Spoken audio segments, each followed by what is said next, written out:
말로 수 없구나.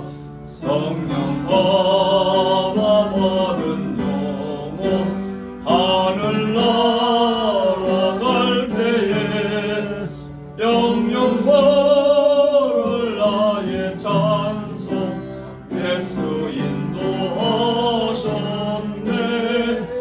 영영 벌을 나의 찬송 예수 인도하셨네.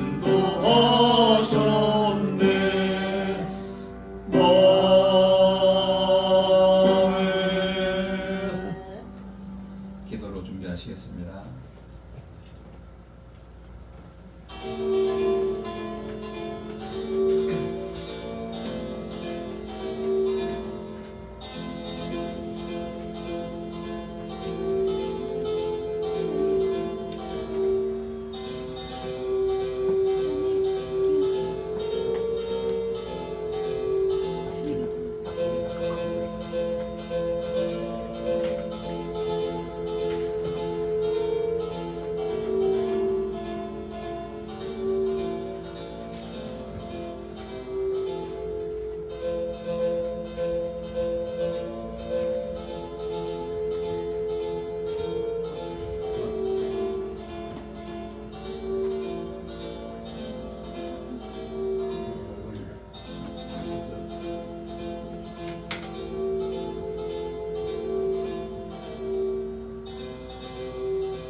다같이 찬송가 549장 부르시면서 예배 부름에 한 목소리로 응답합니다.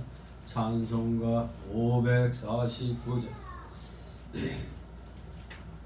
549장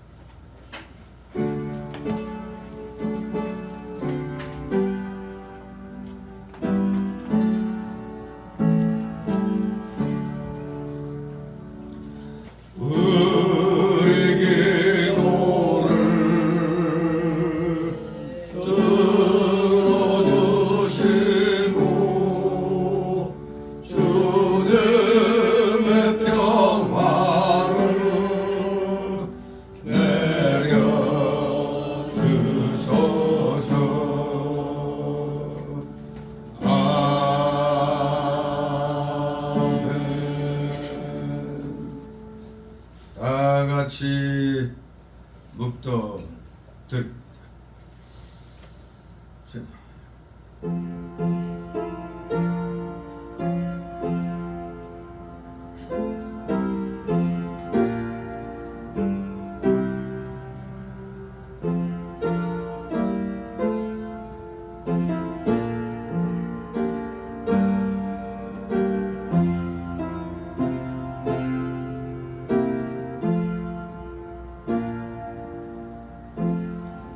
여호와는 너를 지키시는 자라. 여호와께서 내 우편에 내 그늘이 되시나니 낮에 해가 너를 상치 아니하며 밤의 달도 너를 해치 아니하리로다. 여호와께서 너를 지켜 모든 환난을 면케하시며 또 내 영혼을 지키시리로다. 여호와께서 너의 출입을 지금부터 영원까지 지키시리로다. 아멘. 다 같이 일어나셔서 찬송가 547장 하나님 앞에 올립니다. 547장 547장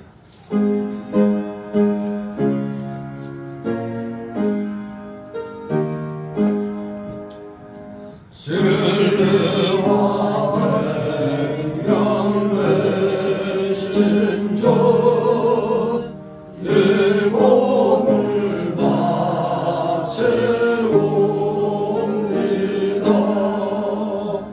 믿음과 소망 사랑에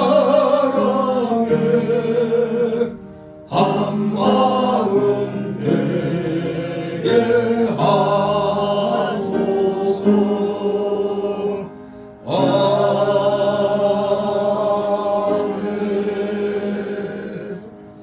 다 같이 십계명 교독합니다.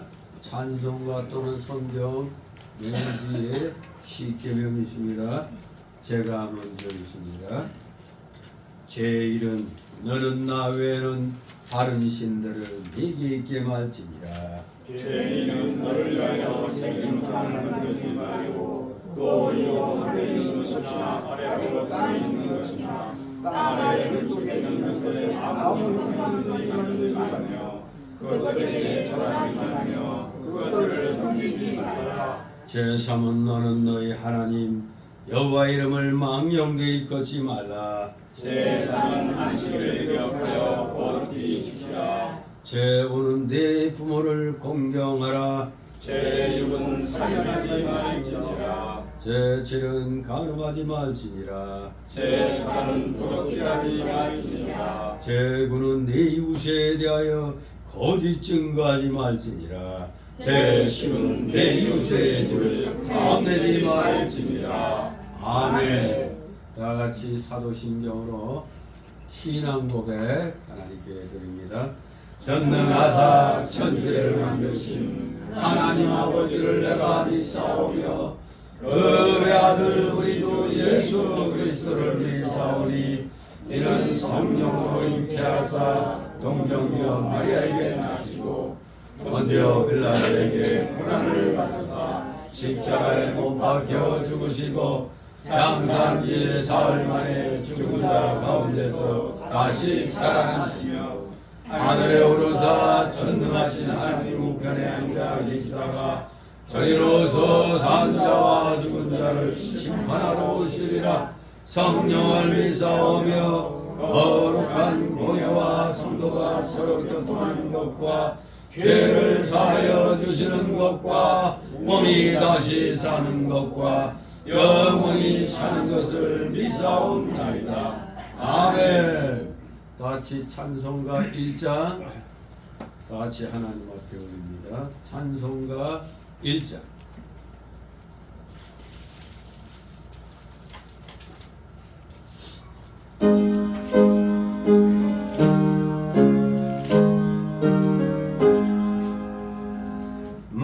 만복의 근원 하나님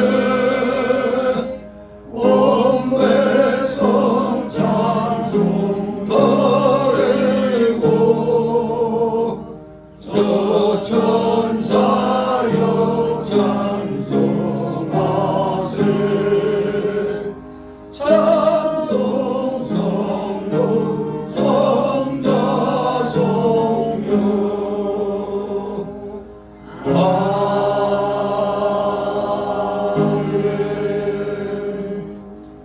그 자리에서 하나님 말씀 받습니다. 오늘 주일 오전에 주시는 말씀 신약성경 누가복음 6장 37절에서 49절까지의 말씀 제가 봉독해 올립니다. 누가복음 6장 37절에서 49절 제가 봉독해 올립니다. 비판치 말라. 그리하면 너희가 비판을 받지 않을 것이요. 정죄하지 말라. 그리하면 너희가 정죄를 받지 않을 것이요. 용서하라. 그리하면 너희가 용서를 받을 것이요. 주라. 그리하면 너희에게 줄 것이니 후히 되어 누르고 흔들어 넘치도록 하여 너희에게 안겨주리라. 너희의 헤아리는 그 헤아림으로 너희도 헤아림을 도로 받을 것이니라. 또 비유로 말씀하시되 소경이 소경을 인도할 수 있느냐? 둘이 다 구덩이에 빠지지 아니하겠느냐? 제자가 그 선생보다 높지 못하나 무릇 온전케 된 자는 그 선생과 같으리라. 어찌하여 형제의 눈 속에 있는 티는 보고 네 눈 속에 있는 들보는 깨닫지 못하느냐? 너는 네 눈 속에 있는 들보를 보지 못하면서 어찌하여 형제에게 말하기를 형제여 나로 네 눈 속에 있는 티를 빼게 하라 할 수 있느냐? 외식하는 자여 먼저 네 눈 속에서 들보를 빼어라. 그 후에야 네가 밝히 보고 형제의 눈 속에 있는 티를 빼리라. 못된 열매 맺는 좋은 나무가 없고 또 좋은 열매 맺는 못된 나무가 없느니라. 나무는 각각 그 열매로 아느니 가시나무에서 무화과를 또는 찔레에서 포도를 따지 못하느니라. 선한 사람은 마음에 쌓은 손에서 선을 내고 악한 자는 그 쌓은 악에서 악을 내나니 이는 마음에 가득한 것을 입으로 말함이니라. 너희는 나를 불러 주여 주여 하면서도 어찌하여 나의 말하는 것을 행치 아니하느냐? 내게 나와 내 말을 듣고 행하는 자마다 누구와 같은 것을 너희에게 보이리라. 집을 짓되 깊이 파고 주초를 반석에 놓은 사람과 같으니 큰 물이 나서 탕류가 그 집에 부딪히되 잘 지은 연고로 능히 여동케 못하였거니와. 다같이 49절 듣고 행치 아니하는 자는 주초 없이 흙 위에 집 지은 사람과 같으니 탕류가 부딪힘에 집이 곧 무너져 파괴됨이 심하니라 하시니라.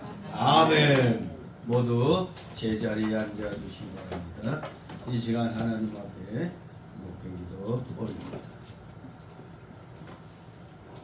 세상 역사를 주권주장하시는 거룩하신 하나님 아버지, 오늘도 주님의 사랑하시는 자녀들이 한 주간 일어난 여러 가지 일들을 마음에 품고 또 각자 생각하는 것에 따라 기쁨과 즐거움과 비통함으로 이 귀한 주일날 주님 앞에 회개하며 나온 줄 압니다.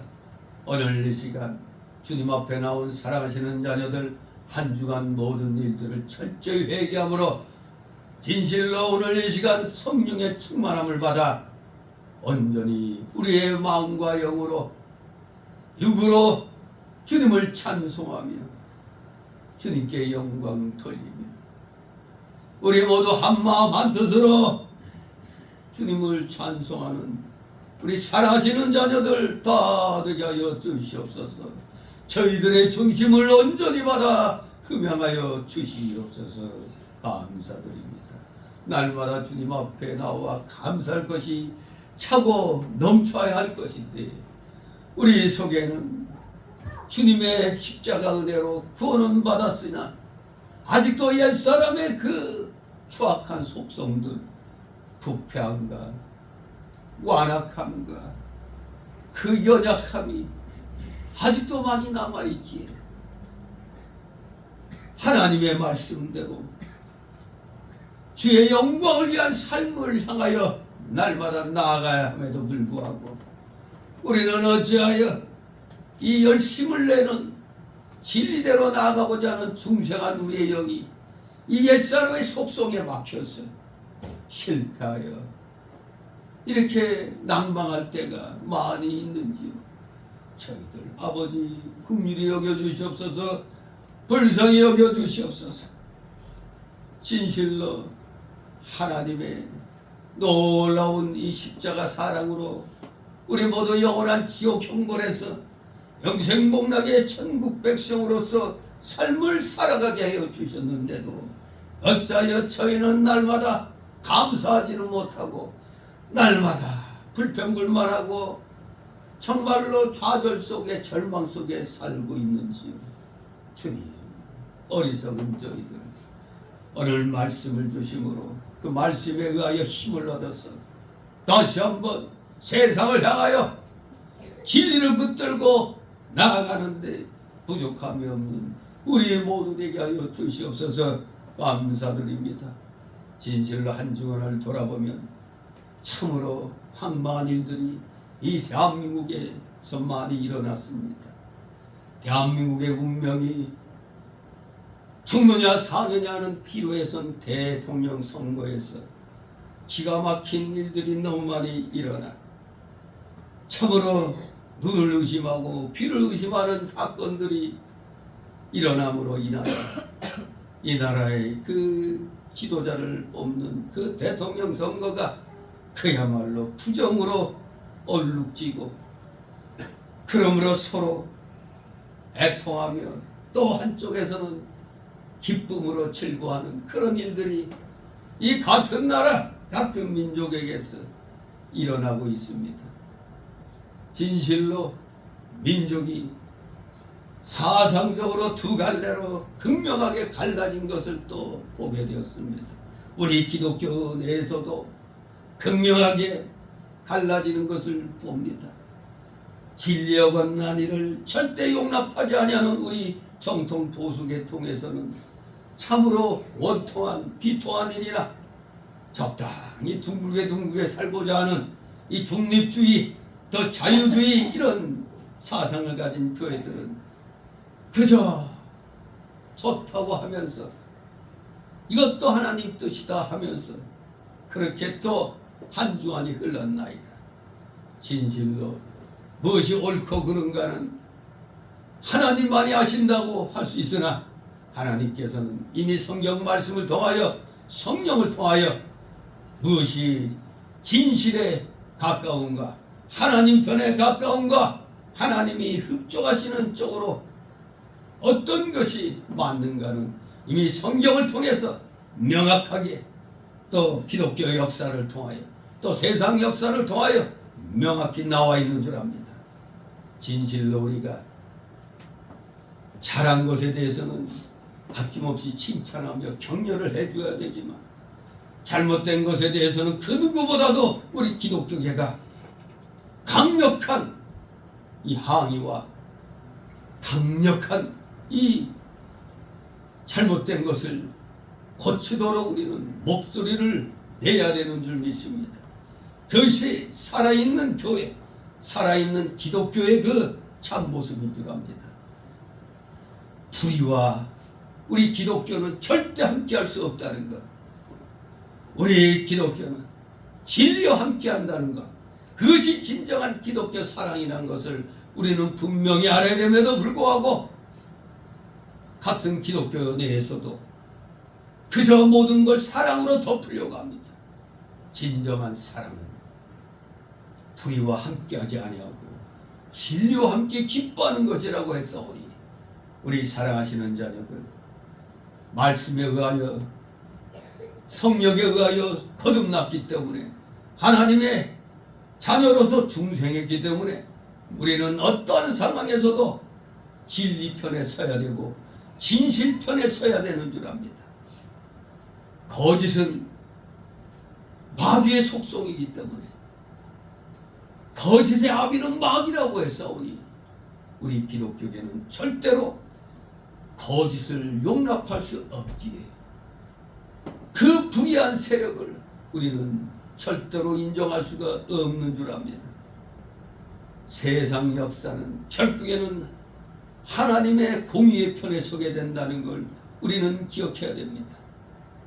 어찌하여 정신 나간 자들이 전 세계에서 다 망해가는 사회주의 공산주의 사상을 붙잡고 그걸로 평등한 사회를 이루겠다고 헛소리를 하고 있는지 다 각자 하나님께서 주신 달란트가 다르기 때문에 우리는 최선을 다하여 각자에게 주신 달란트대로 최선을 다하는 아름다운 삶을 살아야 되는 줄 믿습니다.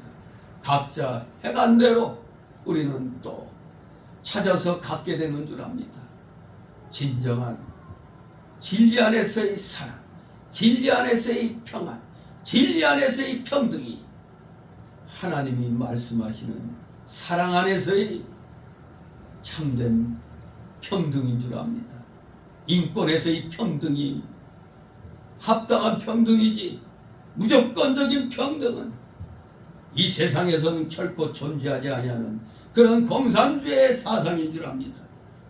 다들 공산주의를 꿈꾸고 있지만 그 세상은 이 세상에서는 결코 올 수가 없는 그런 세상이라는 걸 알아야 됩니다. 그것을 추종하여 나가다가 많은 공산주의 국가 표방하던 나라들이 다 망하고 마는 것을 우리는 보고 있습니다. 진실로 사랑하시는 자녀들, 하나님의 공의의 편에 서서 우리가 살고 있는 이 나라, 이 대한민국이 정말로 하나님의 기뻐하신 뜻 가운데서 흥황하는 나라가 되어야 되겠습니다. 하나님의 기뻐하신 뜻 가운데서 이 나라가 세계 10위권에 들면서 이렇게 흥황하는 나라가 되었는데 이제는 또다시 빚더미 속에서 나락으로 떨어지는 상황으로 몰렸나이다.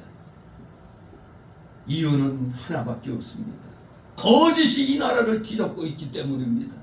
하나님의 공의가 아수같이 흘러야 되는데 이 나라는 어찌하여 하나님께 진노의 매를 맞으려고 작정한 듯이 거짓으로 모든 것이 도배되고 거짓에 선동되고 거짓 편에 서서 이단의 교주에게 하듯이 하는 모습들을 보니 심히 통탄하지 않을 수가 없나이다. 사랑하시는 자녀들에게 지혜를 주시옵소서, 총명함을 주시옵소서, 명철함을 주시옵소서, 무엇이 옳고 그른지를 분명하게 성경적으로 분별하여 올바른 판단을 할 수 있는 그러한 우리 대한민국 국민들, 특히 우리 대한민국 기독교인들 다 되게 하여 주시옵소서. 감사드립니다. 우리는 이제 모든 것 주님께 맡기면서 철저히 먼저 우리 자신부터 잘못된 것 회개하면서 말씀대로 살아가야 되겠다고, 공의 하나님 편에 서서 진리를 위하여 진실로 싸워야 된다는 걸 다시 한번 마음판에 새기면서 오늘도 주시는 말씀을 통하여 우리 자신을 돌아보면서 잘못된 것을 고치고 말씀이 합당한 것은 더욱더 지켜 행해 나가는데 부족함이 없는 살아가시는 자녀들 다 되게 하여 주시옵소서. 우리 특별히 대한민국 기독교계의 목사들 정신 똑바로 차리게 하여 주옵소서. 모든 죄의 근원이 이 목사들로부터 비롯된다는 걸 저부터도 분명히 깨닫고 있나이다. 많은 목사들이 소경이여 벙어리게여 몰각한 목자라는 사실을 생각해보면 정말로 하나님 앞에 맞아도 한참 맞아야 될 이 나라의 민족인 줄 압니다.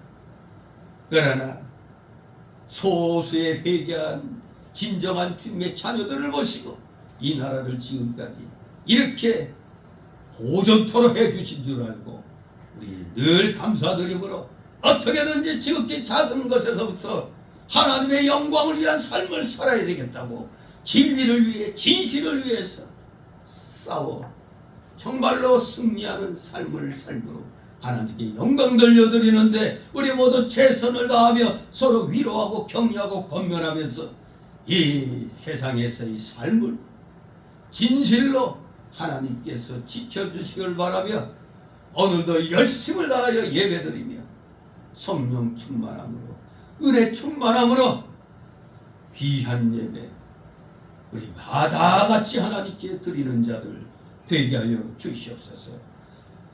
여러 가지 사연 안고 나온 줄 압니다. 그 모든 것 철저히 하나님 앞에 내려놓고 회개함으로 말미암아 그 모든 문제들을 해결할 수 있는 해결의 열쇠를 오늘 다 받아가지고 한 주간 기쁨과 즐거움으로 승리하는 삶을 사는 우리 사랑하시는 자녀들 다 되게 하여 주시옵소서.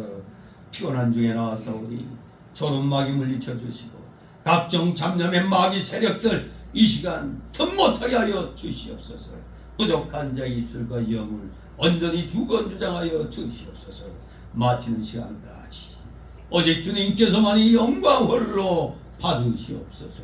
예수 그리스도의 이름으로 감사드리며 기도드려옵나이다. 아멘.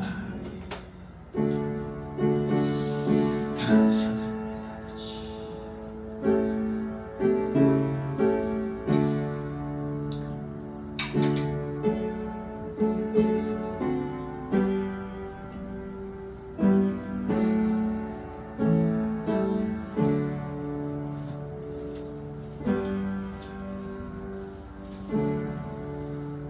같이 찬송가 496장, 새 찬송가는 439장입니다.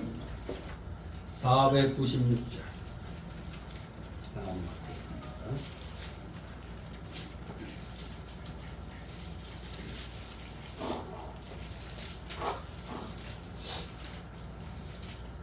십자가를 가까이.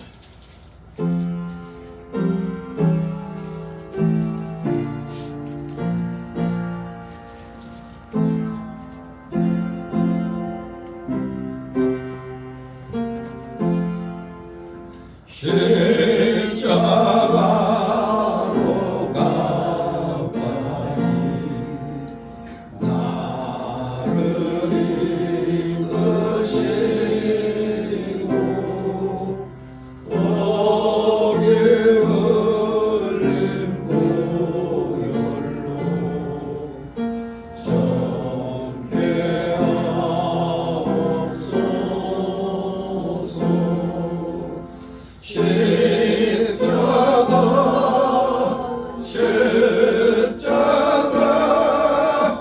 무한 영광일세. 요단강을 건넌 후 무한 영광일세.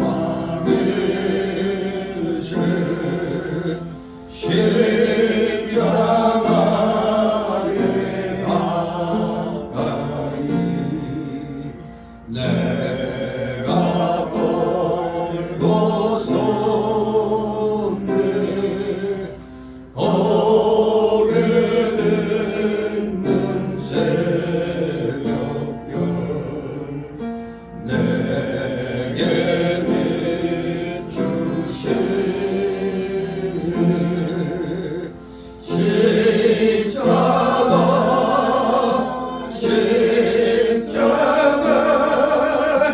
무한 영광일세. 요단강을 건넌 후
오늘 제목이 뭐로 기록되어 있습니까? 나무는 각각 그 열매를 낳나니. 예, 그렇습니다. 나무는 각각 그 열매로 나나니. 예, 사과 맺었으면 그 나무는 사과나무, 배를 맺었으면 그 나무는 배나무입니다. 우리가 생활 속에서 선한 열매를 맺었으면 그 사람은, 우리는 악한 사람, 선한 사람? 선한 사람이 되는 겁니다. 악한 열매를 맺었다면 그 사람은 빌런이라고 그러죠. 악당. 아주 흉악한 악당. 빌런. 예. 역시 열매가 모든 것을 판단합니다. 예. 각박한 오늘의 이 삶 속에서 오늘 주시는 본문 말씀은 예수 그리스도의 십자가 보혈공로로 구속함을 받은 우리 성도들에게 하나님의 자녀로서의 삶의 원칙, 즉 용서와 구제의 삶, 그리고 진리운동을 하는 우리들에게 있어서는 거짓 교사들에 대해서 눈을 부릅뜨고 우리는 경계해야 된다는 것.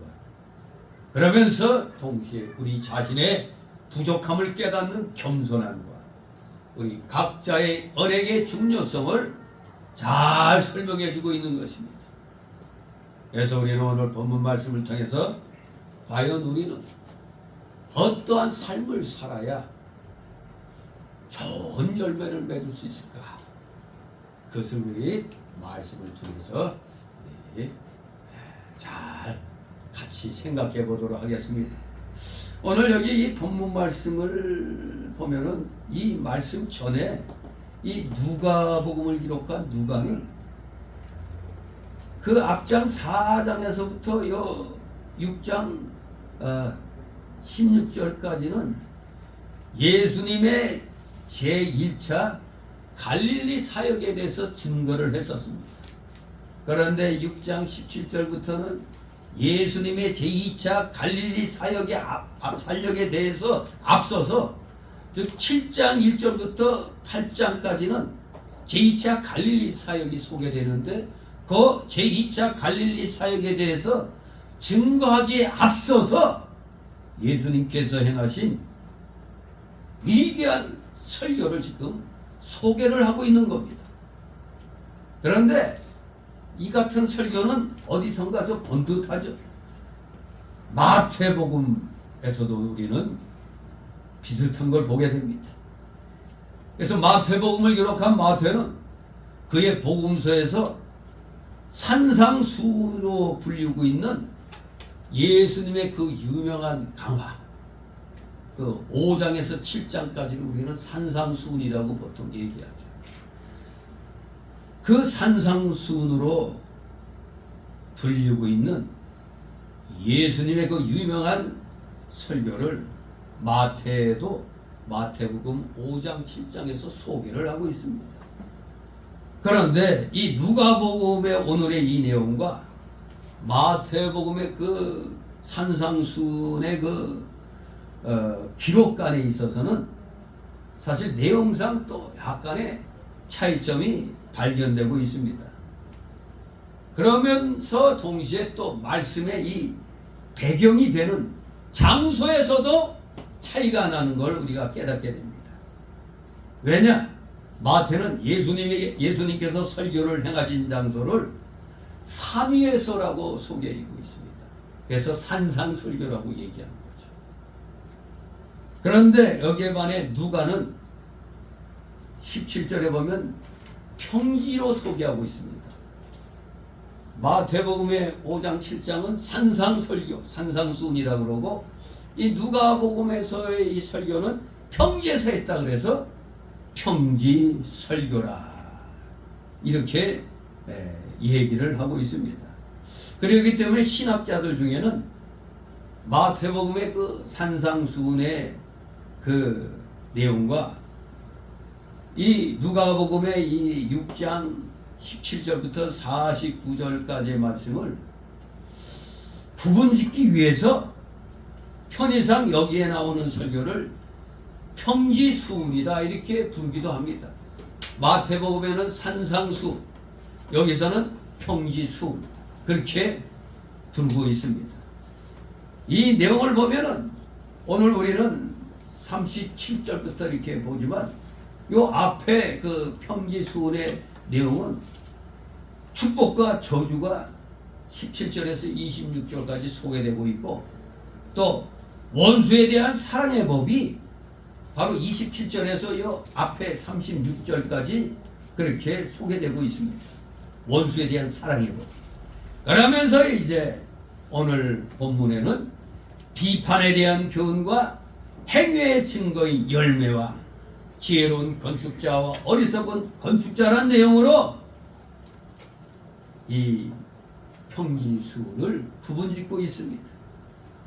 이처럼 본 평지수운의 설교가 복받을 자에 대한 언급으로부터 시작해서 지혜로운 건축자와 어리석은 건축자에 대한 언급으로 끝나는 점이 있어서는 사실 산상수훈과 동일하다 그렇게 보고 있습니다. 하지만 마태가 비교적 한 곳에 즉 5장과 7장에 쫙 이렇게 예수님의 설교를 모아놓은 것에 비해서 누가는 예수님의 말씀을 여러 곳에 분산시켜 놓고 있기 때문에 예수님께서 이 같은 설교를 단 한 번만 하셨는지 아니면 유사한 내용의 설교를 기회 있을 때마다 반복하셨는지에 대해서는 우리는 잘 알 수가 없습니다. 그러나 여러 가지 성경의 정황을 살펴볼 때 우리 예수님께서는 비슷한 내용의 설교를 여러 차례 행하신 것으로 보는 편이 무난한 것입니다. 오늘 우리 목회자들도 죽을 때까지 목회하면서 즉 은퇴할 때까지 목회할 때 이 성경 66권 이걸 다 설교하는 목사가 있을까요? 있죠. 저도 여기 포함되잖아요. 새벽 예배, 수요 예배, 금요 예배, 구역 예배 이런 데서 이 창세기부터 계시록까지 한 절도 빠지지 않고 제가 다 했어요. 그리고 신약 성경은 몇 바퀴 돌고 구약 성경에서도 시편 빼놓고는 네? 아니 시편도 하긴 했는데 여러 번 못했다 이거고 하여간 이 구약 성경도 정말로 이건 1장 1절에서 그 한 절도 빠지지 않고 요한계시록까지 한다는 건 이건 강해 설교 이거 이 주해서를 만드신 분들도 그렇게 못할 거예요. 이병구 목사님은 하시지. 매번 할 때마다 몇 년 후에 또 이렇게 보면은 전번에 했던 것도 그대로 또 하잖아요. 왜냐하면 이 하나님 말씀은 죽을 때까지 또 듣고 또 들어도 엊그제 들었어도 또 오늘 들으면 또 새로운 이런 감동이 있는 거거든요. 정말로 이 성경 말씀 그러기 때문에 우리는 목회자들은 가능하면 이 강해 설교를 창세기부터 계시록까지 다 이렇게 살펴보는 것이 굉장히 중요합니다. 평생 아마 그렇게 하긴 어려울 거예요. 그러니까 2, 3년 목회하다 보면 설교할 게 없다는 소리예요. 설교할 게 왜 없어? 부지기수인데 그냥. 왜냐면 왜 그러냐면 하다 보면은 이거 정말 한 것 같은데 하지만 또 다시 보면은 또 이 진리의 내용은 변함이 없죠. 시대가 아무리 흘러도. 그러나 진리의 내용은 변함이 없지만 이 진리의 내용을 적용시키는 현실은 역사의 흐름 속에서 바뀌고 있잖아요. 우리나라가 잘 먹고 잘 살 때가 있다 보면 또 한때는 또 어려울 때가 있고 그러면 또 잘 먹고 잘 살 때 설교한 내용이 또 잘 힘들고 어려울 때 설교는 또 배경이 다르니까 같은 진리지만 또 적용하는 게 좀 달라지는 겁니다. 그래서 죽을 때까지 성경 말씀은 배우고 또 배워도 다 못하는 겁니다. 저도 몇 바퀴 돌았다고 하지만 또 보면은 했나? 그냥 한 것 같기도 하고 그래요. 왜냐하면 우리 예수님께서도 기회 있을 때마다 비슷한 내용의 설교를 여러 번 하셨는데 우리 인간이 예수님보다 나을 수는 없잖아요. 잊어버리면 또 하고 잊어버리면 또 하고. 그 증거가 뭡니까? 오늘 설교 다 예배 드리고 나서 나갈 때 오늘 제목이 뭐요? 물어보면 아니 심지어 오늘 본문 말씀이 어디죠? 그러면 어디 했더라? 그런 겁니다. 이게. 그러니까 또 보고 또 봐야 됩니다. 아무튼 우리는 오늘 이 예수님의 이 평지순이라는 이 말씀 속에서 특별히 37절에서 49절까지 이 말씀을 통해서 정말 오늘날의 현실 속에서 우리 자신의 모습을 찾아야 됩니다. 진실로 몇 년 전에도 아마 이거 성도의 삶의 원칙이라는 제목으로 했는데 오늘은 제목을 바꿔서 본문에 있는 말씀으로 나무는 각각 그 열매를 안하니라는 제목으로 말씀을 보는 겁니다.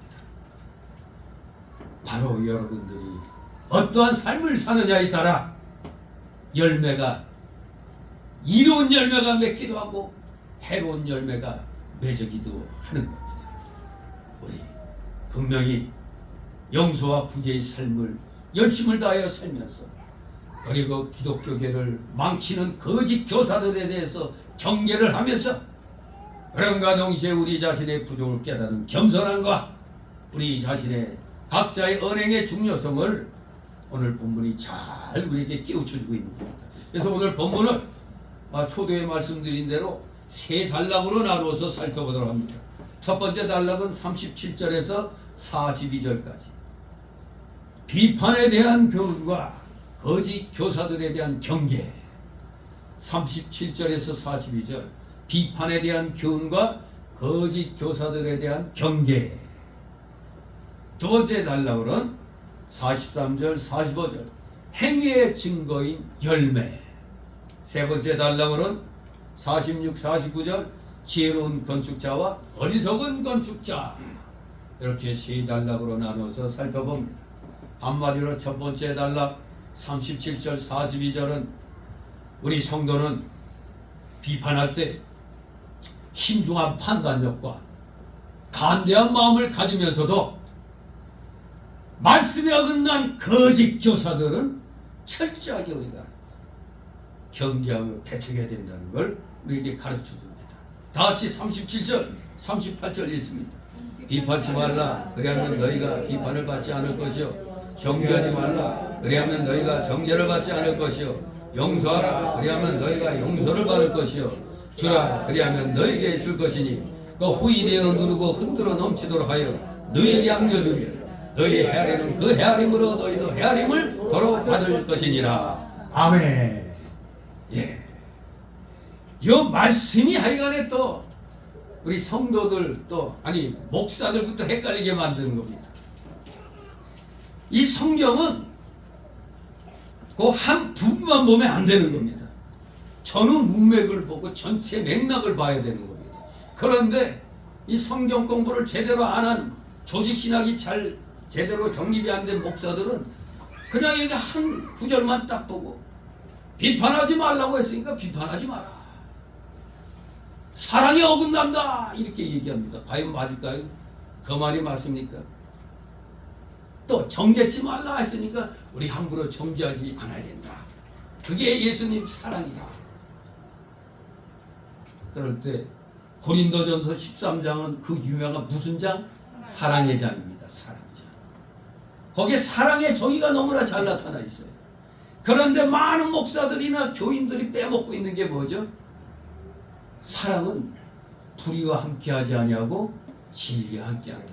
요거는 쏙 빼고 그냥 둥글게 좋은 게 좋은 것이요 이렇게 나아가고 있습니다. 기독교의 사랑은 그게 아닙니다. 여러분들이 기독교인으로서 바른 삶을 살려면 말씀대로 살다 보면 주위로부터 정 맞아요. 왜? 우리 기독교인은 뭐가 나 있거든. 왜? 진리가 이것이다 하면 그냥 이거다 하고 뭐 그것만 주장하잖아요. 왜? 진리는 답이 없잖아요. 그러니 세상 사람들이 볼 때 또 오늘날 기독교 내 중립주의자들 즉 신복음주의자들이 볼 때 그렇게 왜 모나게 살아? 양보하면서 살아. 아주 좋은 것 같아요. 양보. 그러나 양보할 게 따로 있죠. 진리는 양보의 대상이 아닙니다. 그러니까 순교자들이 생겨난 거고 반대하니까 핍박을 받고 쫓겨나고 그러는 겁니다. 비판치 말라, 정죄치 말라는 예수님의 교훈은 우리가 어떤 경우에도 판단치 말라는 뜻이 아니라 이겁니다. 그저 요 구절만 보고 그냥 얘기하는 어리석은 자들이 많이 있다 이겁니다.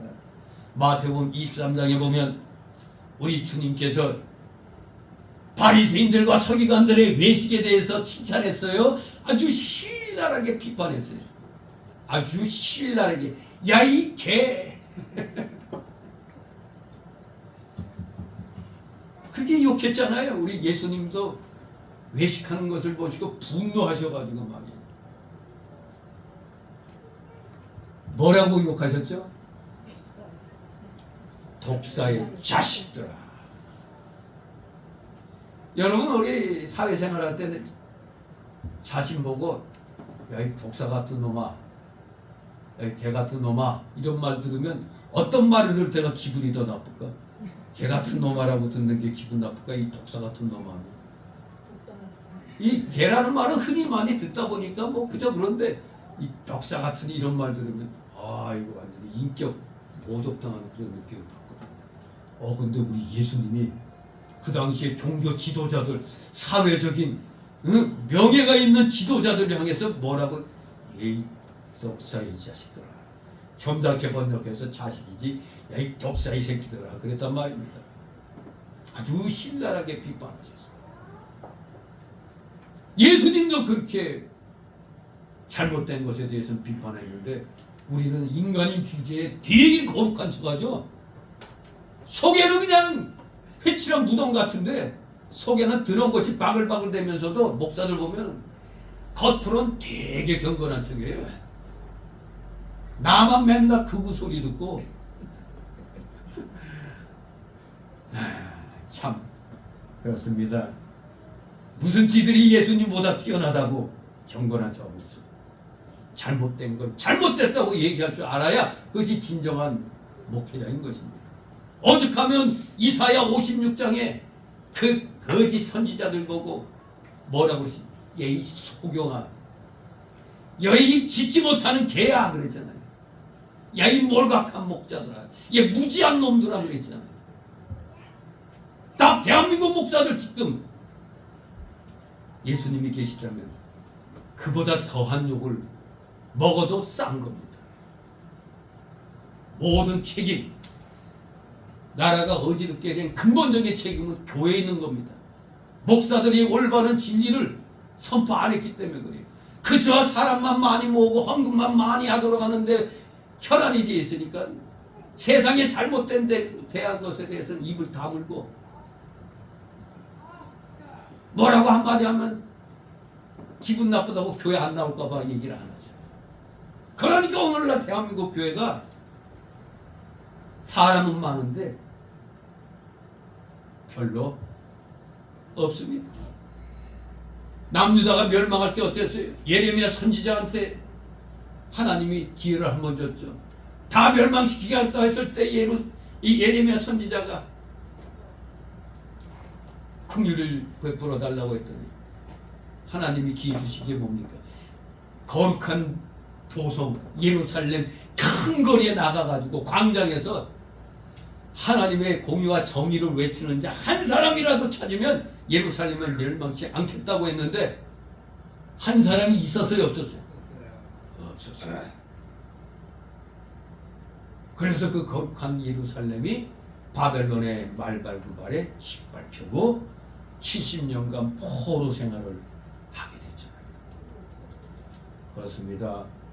하나님 앞에 잘못된 것이 있으면은 그것이 드러나면은 누구든지 그러면 아니 되옵니다. 옛날 왕들에게 충성스러운 신하들은 항상 아니 되옵니다 이걸 잘했는데 오늘날에는 아니 되옵니다를 못해요. 무조건 예스, 예스맨이야 다들.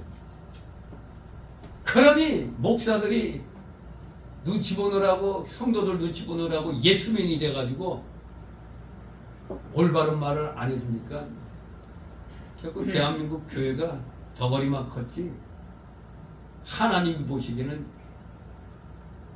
한 명도 없는 겁니다. 한 명도.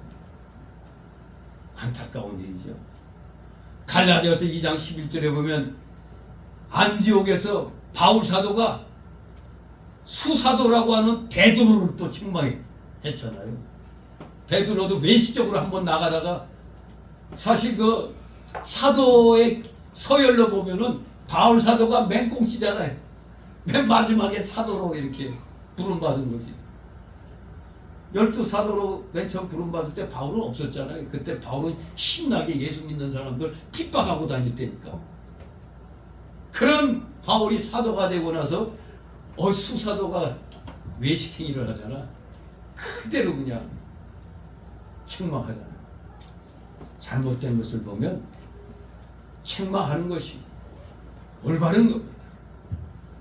고린도전서에서 바울은 교회 여러 문제들을 판단하고 바른 길을 교훈했습니다. 특히 성경이 이단을 배격하라고 가르칠 때 진리와 비진리에 대한 분명한 판단을 전제하는 겁니다. 어떤 게 진리냐, 비진리냐, 이걸 정확히 분별할 줄 알아야 판단할 수가 있습니다. 하나님 자리에 목사가 자기 자신을 갖다 놓으면 그게 이단 아닙니까? 하나님의 영광을 가로치는 자. 지금 그런 자들 많아요. 아니 대놓고 이단으로 정죄된 데 외에도 아니 대놓고 그냥 황제같이 노는 사람들도 있습니다. 디모데전서 5장 20절 보면 분명히 나와 있습니다. 범죄한 자들을 모든 사람 앞에 꾸짖어 나머지 사람으로 두려워하게 하라. 범죄한 자, 목회자든 중직자든 또 세상적으로 말하면 그게 장관이든 국무총리든 대통령이든 범죄한 자라면 반드시 꾸짖어서 높은 지에 있어도 잘못된 것은 벌받는구나, 이걸 깨닫게 해줘야 되는 겁니다. 두려워하게 하라, 모든 사람으로. 이제 대한민국 현실은 어떻습니까? 모든 사람이 두려워하긴커녕 마음대로 해도 윗자리만 앉으면 다 해결되는구나, 이렇게 되어버리는 겁니다. 범죄 행위를 피할 장소로 높은 자리를 차지하려고 하는 이런 신보가 이 국민들에게 지금 퍼지고 있는 겁니다. 여러분, 백악관에서 성명될 때 사람들이 그 문맥을 갖다 모르는 사람들은 우리나라 선거 공정했다 얘기하죠. 물론 성명서에 공정한 선거로서 그렇게 나오죠. 그런데 뚱딴지같이 중공의 개입, 그 얘기가 나온단 말이에요. 근데 여러분, 그 원문 거기를 보면은 페어라고, FAIR, 이 페어라고 한 그 단어, 공정이라는 단어에 딱 따옴표가 붙어 있어요. 그냥 공정이면 그냥 공정이지 왜 여기다 따옴표를 갖다 붙여놨을까? 영어를 잘하는 사람이 그러더라고요. 그 따옴표의 의미가 조롱하는 의미라는 거예요. 그래, 너희들 공정했어. 공정했지 하면서 조롱하는 거예요. 그러니 여러분, 어제도 아마 웬만한 황교안 전 총리 유튜브나 그 여러 우파 유튜브에서 나오죠. 3,000장이 기호 1번으로 된 3,000장이 1년 번에 하나 틀림없이 그대로, 일본에서 쉽게 말하면 3,000번까지 번호가 하나 바뀜이 없이 1번이 쫙 3,000장이 그냥.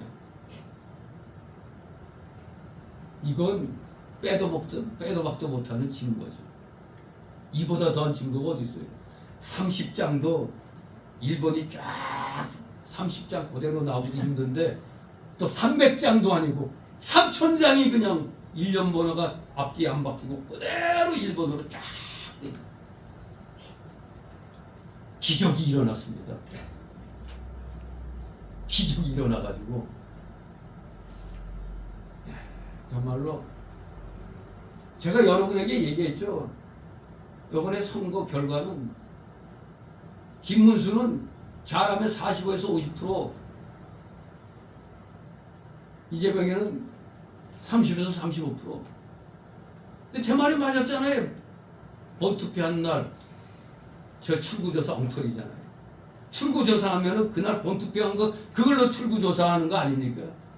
출구조사 제 말대로 김문수 53, 이재명 37, 거의 제가 한 말이 맞았잖아요. 그런데 출구조사 따랑 나올 때 이재명 51점 몇 프로, 김문수 30 몇 점 몇 프로 이렇게 나오죠. 근데 그거 출구조사 한 다음에 사전투표 할 때도 출구조사 했어야지.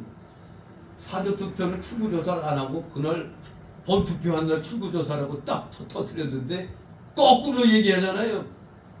결과는 53대 37로 완벽한 김문수의 승리잖아요. 근데 사전투표는 이재명이가 60 몇 프로, 김문수가 20 몇 프로. 말이 안 되는 500 몇십만 표. 본투표에서는 김문수가 200 몇십만 표 이겼지만 사전투표에서 500 몇십만 표를 갖다 엎어나 버리죠. 그러니 200 몇십만 표 이겼다고 이제 하는 겁니다. 국제감시단에서도 그거 다 알고 있습니다. 지금 다 그거 정보 수집해서 지금 선관위에다가 우리 우파 쪽에서 해명하라. 해명 불가죠. 해명이 안 됩니다. 이게 한두 개가 아니에요. 거기 사전투표 때만 해도 거의 뭐 100% 넘는 데도 있고 이게 말이 안 되는 이런 일들이 일어났는데 아무튼 이러면 우리 국민들이 신뢰가 일어나겠어요? 신뢰가 없습니다. 많은 사람을 우리 공권력에 의해서 두려워하게 해야 되는데 공권력 우습게 봐버리는 거예요. 그래? 니들 마음대로 해. 나도 우리 내 마음대로 하겠다. 이런 겁니다. 공권력이 땅에 떨어졌죠. 오죽하면 서방 세계도 미국의 트럼프 눈치 봐가지고 축전도 못 보내고 트럼프가 먼저 축전을 보내야 뒤이어서 오게 돼 있는 거거든요. 근데 뭐 어제인가 3일 만에 마침내 뭐 전화 통화했다는데 이거는 우리 좀 대통령실에서 해명한 얘기고 아직 백악관 측에나 외신은 그런 얘기가 나오지도 않았어요. 도리어 선물로 받았죠. 더블 관세. 기가 막힙니다. 이거 G7에 출석하는 것도 그거는 2조가 대행으로 대통령 대행으로 있을 때 그때 G7에서 5월 며칠 날 새 대통령이 누가 되든 간에 하여간 초청장이 그때 온 건데 마치 지금 지가 돼갖고 그 초청받은 걸로 거짓말도 해대고 있잖아. 더구나 요번에 조선업 대통령은 윤 대통령 때 그 미국 군함들 수비하는 그게 1,400조인가 엄청난 액수의 그 돈인데 그렇게 우리가 해줬으면 했는데 지금 딱 정권이 바뀌고 좌파가 딱 들어오니까 거기에 대한 언급이 없네. 지금 우린 그냥 앉아서도 아직 대통령실이 이게 이 맨날 그냥 투쟁만 했던 자들이라 이 모든 게 부족해요. 그러니까 이걸 자주파하고 동맹파가 있다네. 자주파는 그래 이제 서방하고 관계하지 마라. 중국, 러시아하고 북한하고 해야 된다. 뭐 이런 식으로 하는 게 자주파. 동맹파는 서방 미국하고 우리 또 그 관계를 유지해야 된다. 이런 거래요. 그 지들끼리 또 그런 내분이 있다는 겁니다. 그래서 지금 무슨 G7 또 그리고 저 어디요 저거 유럽 거기로 참석하는 것도 그렇고 아무튼 좀 겁이 나는 모양이죠. 그런데 참석해서 이 뭔가 이 축적된 지식이 없이 그거 하려니까 좀 겁나겠죠. 그러나 대놓고 반미 성향의 김민석이를 총리로 앉히고 완전히 저 친북파의 이정석이를 국정원장으로 만들고, 그러니 미국이 딱 볼 때 이것들 이거 안 되겠는데, 미국 뉴스에서는 항상 이재명 앞에 뭐가 붙느냐면 좌파. 구태여 이미 이제 일단 당선됐으면 그걸로 그냥 어느 대통령 하면 되는데 꼭 앞에다가 좌파를 꼭 붙여. 우리나라 뉴스는 그런 건 얘기 안 하죠. 아주 그냥 교주 모시듯이 하잖아요. 여러분 개딸하고 한번 얘기 나눠봤어요? 개딸 사상 가진 사람들은 교주 모시듯이 해요. 교주. 이단의 교주 모시듯이 한다고. 진실로 우리 디모데 전서 5장 20절처럼 누구보다도 우리 기독교인들은 어딜 내놔도 당당해야 되는 겁니다. 범죄한 사람은 범죄한 대로 회개를 시켜야 되는 겁니다. 회개시켜서 그 자리에 있으면 괜찮아요. 왜? 우리는 다 똑같이 죄악 덩어리잖아요. 근데 회개해가지고 하나님 자녀 됐으니까 이 좌파일지라도 회개해갖고 하나님 편에 붙으면 오케이입니다. 어느 누구도 회개하면은 다 오케이예요. 근데 목사들이 교인 떠나갈까봐 되게 큰 교회는 30~40%가 좌파래요. 그래서 교인 떠나갈까봐 말을 못한대요. 그러나 분명히 목사는 하나님 편에서 진리 편에서 얘기해야 되는 겁니다. 좌파 사상 가진 사람들은 하나님 믿는다고 교회 나와가지고 마귀를 지지하고 있으니 어떻게 됩니까 이게? 그러면 목사는 마귀 편에 있는 사람들은 회개하고 나오라고 그래야지. 다 나가라 하면 안 되고 회개한 자만 남으라고 해야죠. 어느 교회는 그래가지고 빨갱이는 나가라 그랬더니 40%가 쓱 나갑니다. 그것도 좀 너무 성급한 거죠. 아니 회개시켜야지 회개. 그래도 못 회개해? 그러면 각자 좋은 데로 가라고 해야죠. 왜? 범죄한 자들 모든 사람 앞에 꾸짖어 나머지 사람으로 두려워하게 하라고 그랬잖아요.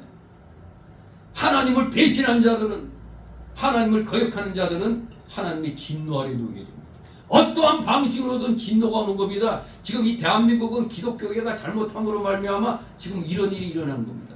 좌파가 정권을 장악했습니다. 근데 그냥 좌파가 아닙니다. 하필이면 전 국민의 몸무게를 8kg로 낮춘 베네수엘라의 차베스가 한 걸 그대로 흉내내고 있잖아요. 지금. 얼마나 국민들이 굶주렸으면 전체 국민들 몸무게가 8kg가 줄었대요. 베네수엘라가. 그리고 기업하는 사람들, 있는 사람들은 이미 싹 다 두 개로 탈출하고 없는 사람만 누구처럼 기본 평등, 기본 임금 그것만 바라보고 사는 겁니다. 그러니까 남미가 다 망한 거 아닙니까? 그냥 사회주의 하다가. 여러분 공짜 좋아하면 망합니다. 공짜는 망국병입니다. 망국병. 젊은 애들에게 왜 공짜를 자꾸 줘? 뭐 할 때 보조로 이렇게 무슨 대출을 해주는 건 몰라도 공짜로 주는 건 안 되는 겁니다. 지금 우리 한국 젊은이들에게 공짜 의식을 너무 심어줘가지고 그냥 거저 먹으려고 하는 이 썩은 사상이 지금 있어요. 나라 망하는 겁니다. 포퓰리즘은 나라를 멸망으로 이끄는 겁니다. 그러니 우리 기독교는 진정한 평등 아닙니까? 하나님 말씀 안에서 인권으로 평등이지. 아니 내가 5개 100개 생산 못하는데 100개 생산한 사람하고 똑같이 월급 받으려고 그래? 만약에 여러분이 10개 생산하고 돈 받으려고 하는데 저기 1개 생산한 사람하고 똑같이 돈 받아봐. 일하겠어요? 안 하지. 속으면 안 됩니다. 원래 공산주의자들은 말빨로 먹고 사는 거잖아요. 그래서 옛날부터 말 많으면 공산당이라고 그러죠. 말 많으면 공산당이에요. 우리는 실천을 하는 겁니다.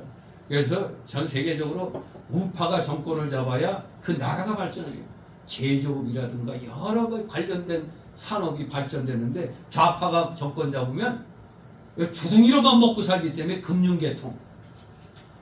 우리 대표적으로 문재인 정권 때 집값 잔뜩 올려갖고 모두 다 집값 올라 좋다 했더니 세금 왕창 뜯어갖고 그다음에 그냥 확 내려앉아버리니까 속으면 안 됩니다. 현란한 말솜씨에 속으면 안 돼요. 범죄한 자들은 범죄한 대가를 치러야 되는 겁니다. 그래야 사람이 되지. 사람 같지 않은 짓을 한 자들을 갖다 대한민국 국민들 창피한 줄 알아야 됩니다. 범죄자를 갖다 나라 지도자로 뽑아놓고 뭘 잘났다고 웃고 자빠졌어. 정말 한심합니다. 한심해. 지금 목사들 또 큰 교회 목사들은 이 정권에 손대려고 아주 뭐 분주히 움직인다는데, 아이고 진짜 완전히 거의 공산화 되면은 교회가 어디 있어요? 다 없어지는 거지. 목사들부터가 인민재판에 해부될 텐데 뭔 한심한 것들입니다. 우리는 오직 진리대로 해야 됩니다. 범죄한 자들을 모든 사람 앞에 꾸짖어 나머지 사람으로 두려워하게 하라. 대한민국 사람들이 법 앞에 평등해야지, 누구는 권력 가졌다고 막 면하고. 지금 감옥에 있는 이화영이 7년 8개월 받았죠. 김용이, 이화영이 왜 나만 벌 받아? 지금 성명서 낸 게 나 빨리 사면 복권해줘 그 소리예요. 근데 사면 복권 안 됩니다. 왜? 해주고 싶어도 안 돼. 왜? 이재명이하고 지금 이재명이도 거기에 다 공범으로 돼 있기 때문에 그래요. 공범으로. 아주 그냥 머리 아플 겁니다. 정권 막상 잡았어도 머리 아파요. 머리 아파. 왜냐면 이재명이는 지금 사실 족보가 없어요. 운동권에 족보가 없습니다. 그래서 여차 뭐 하나 잘못하면 그대로 깎아내려집니다. 끌어내립니다. 족보 없는 자니까. 아무튼 좋은 것만 있는 게 아니에요.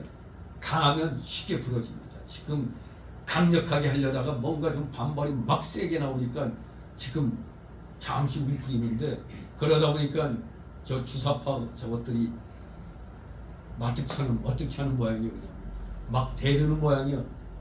그럴 줄 몰랐는데 지금 인선 문제 가지고도 지금 막 의견이 막 벌어지고 있다는데, 아무튼 중요한 건 우리 기독교인은 진리 편에 서야 돼요. 진리는 즉 진실 편에 서야 됩니다. 거짓 편에 서면 안 됩니다. 교회 다닌다면서 어떻게 주사파 국회의원들을 지지하고 주사파당을 지지합니까? 그 가짜입니다. 회개하고 하나님 앞에 바로 나오기 바랍니다. 그러므로 우리 주님의 말씀, 매추풀 목사가 묵상한 대로 교회적인 판단은 그만 게 아닙니다. 교회는 잘못된 거 보면 우리 웨스트민스터 신앙법에서 교회와 그 24장인가 교회와 그 국가 간의 관계에서도 국가가 하나님 뜻에 어긋난 길 가면 교회가 성명서를 내게 돼 있어요. 즉 교회가 그러면 아니 됩니다 하고, 그런데도 말을 안 들어? 그러면은 전쟁을 선포할 수 있는 게 그게 정교 분리 원칙입니다. 국가는 우리 기독교에 대해서 노타치지만 기독교는 정권이 하나님 뜻에 어긋난 길 가면 그러면 안 된다 터치할 수가 있어요. 그게 미국의 정교 분리입니다. 우리 미국에서 그게 들어왔잖아요. 근데 오늘날 정교 분리가 뭐든지 서로 간섭 안 하는 거다. 일제 때 하도 모든 3.1운동부터 모든 일제 한관우 운동의 선봉에는 누가 섰어? 우리 기독교인이 섰잖아요. 우리 기독교인은 진리에 어긋난 이 악에 대해서는 분연히 항거하게 되어 있습니다. 그게 외신고백서가 가르치는 겁니다. 국가가 하나님 뜻에 어긋날 때는 강력하게 항의하는 겁니다. 그래도 말을 안 들으면 전쟁을 선포하는 겁니다. 그게 정교분리의 참 뜻이에요. 목사들한테 제가 얘기 많이 해줘요.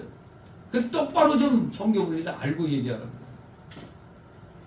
물론 국가도 우리 기독교가 타락해가지고 교인들 재산 빼먹고 별 부도덕한 일 막 일어나면 그거는 정상적인 교회가 아니기 때문에 범죄단체로 조사할 수가 있죠. 잡을 수가 있죠. 그런 거 외에는 정권은, 국가는 교회에 대해서 너타칩니다. 하나님 편이 우선인 겁니다. 하나님이 뜻에 맞느냐 안 맞느냐 이게 중요한 겁니다. 그렇기 때문에 이 비판치 말라, 정죄치 말라 요 단어만 가지고 모든 비판 정죄하는 거 아니다. 이게 아니라 이겁니다. 교회적인 판단을 금하라는 게 아닙니다. 이건 단지 개인적인 문제에서 우리 개인적으로 그런 일이 생길 때가 있잖아요. 내가 참을 수 있는 거 그냥 넘어갈 수도 있어요. 이제 그런 개인적인 문제의 판단에 대한 걸 말하는 거지 교회적인 판단을 금한 게 아닙니다. 언제든지 비판치 말라는 절대적 금지가 아니라 이겁니다. 왜냐하면 우리는 남의 말이나 견해나 행위의 진위와 선악의 여부에 대해서 판단해야 하기 때문입니다. 그래야 우리가 그에게 충고하거나 그를 책망할 수가 있는 겁니다. 그러므로 비판이나 정죄 자체가 악이 아닙니다. 특히 교회를 다스리는 직분을 가진 자들, 즉 목사나 장로들은 공적인 중요한 문제들이 있어서 교인들을 판단할 수 있고 또 해야만 하는 겁니다. 교인이 잘못했는데 비판치 말라고 그랬지, 정죄치 말라고 그랬지, 침묵하는 게 아닙니다. 공적인 문제예요. 진리 문제에 있어서는 이런 것은 판단을 해야 되는 겁니다. 그러나 우리 모두는 늘 조심해야 되는 게 사사롭게 나의 기분에 어긋났다, 나에게 해를 끼쳤다, 이런 사사로운 거, 그런 걸 가지고 성급하게 남을 판단해서는 안 되는 겁니다. 우리가 사사롭게 혹은 성급히 남을 판단하지 비판하지 말할 이유는 한 3가지로 말할 수 있는데, 첫째로 그 이유가 우리는 다 부족이 많은 자들이며 남을 비판할 위치에 있지 않고 오직 하나님의 법을 순종할 위치에 있기 때문에 그렇습니다. 남이 비판을 받을 만하다면 나도 역시 남에게 비판받을 수가 있는 겁니다. 야고보서 4장 11절 12절 형제들아 피차에 비방하지 말라. 형제를 비방하는 자나 형제를 판단하는 자는 그 율법을 비방하고 그 율법을 판단하는 것이다. 네가 만일 율법을 판단하면 율법의 준행자가 아니요 재판자로다. 입법자와 재판자는 오직 하나이시니 능히 구원하기도 하시며 멸하기도 하시느니라. 너는 누구가 네 이웃을 판단하느냐. 그렇습니다. 만일 우리가 남을 판단하면 나도 그 비판으로 역시 비판을 받을 것입니다. 그러니 함부로 해서는 안 되는데 공적인 문제는 공적으로 판단을 해야 됩니다.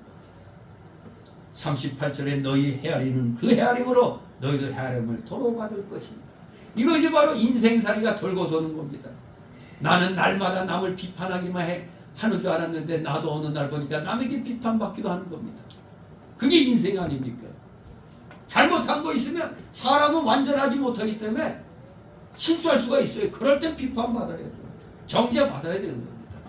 그런데 내 기분을 좀 상하게 했다고 무조건 비판하고 정죄하면 안 된다 이겁니다. 다 우리는 부족이 많고 남을 비판할 위치에 있지 않고 이제 하나님 법을 순종할 위치에 있기 때문에 사사롭게 성급히 비판은 조심하라. 2번째, 왜 그래야 되느냐? 그 이유는 남을 비판하기 어려운 형편들도 있다 이겁니다. 어려운 형편들이 뭘까? 특히 우리는 남의 은밀한 마음이나 행위에 대한 동기를 알지 못할 경우가 많죠. 그 사람이 무슨 뜻으로 저 말을 했을까? 무슨 뜻으로 저런 행동을 했을까? 그걸 알 수가 없잖아요.